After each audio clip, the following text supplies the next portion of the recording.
Before we start, I would like you to hit that red subscribe button so that you never miss out on any of our videos. Hey guys, what's up? Welcome back to Tech Digest. 1. Most ebook stores sell licenses, not books.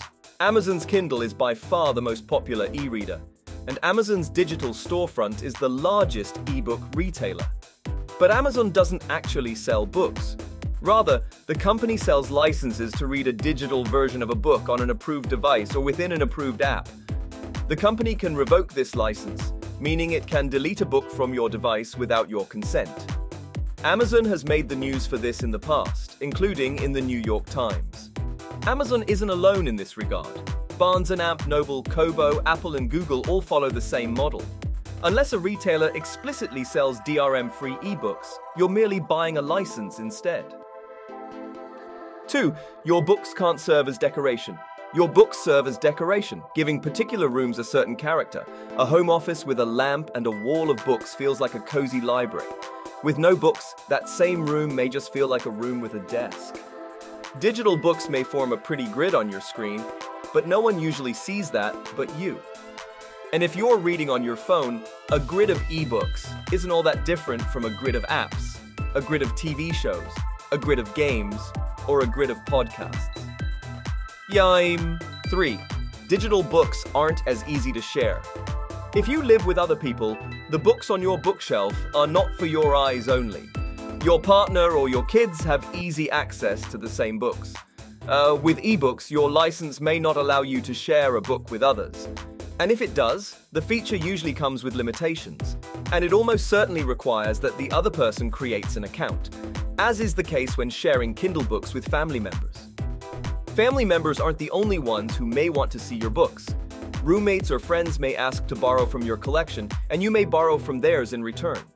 Your friends may be more capable of downloading the necessary app to read an ebook, but many won't want to bother with that process.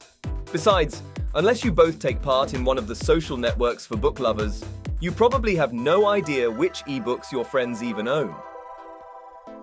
4. Distractions can make it harder to read. Phones, tablets, and PCs are all general-purpose devices. You can do just about anything with them. And when you're reading, you can still do anything with them. Notifications from other apps may distract you while you're reading on your device.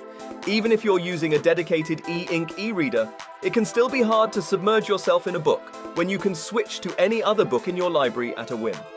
The tyranny of choice can be paralyzing when you're carrying around hundreds of books at all times.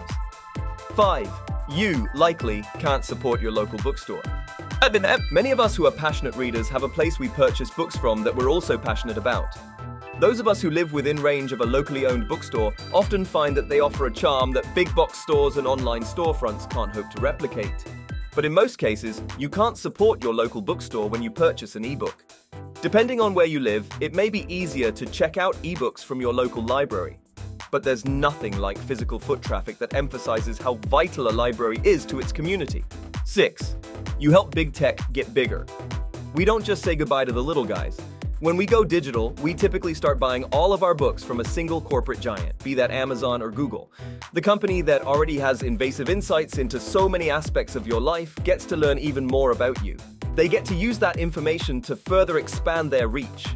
In the realm of ebooks, a massive retailer like Barnes & Noble can feel like the smaller underdog in need of support. It's simply a small fish compared to a company the size of Amazon. 7.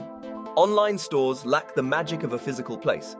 Physical bookstores, like libraries, can be magical places. You get to walk down rows of curated shelves, amazed by what jumps out at you.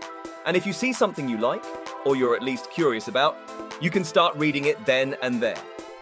It's an experience that scrolling through thumbnails doesn't even begin to replicate.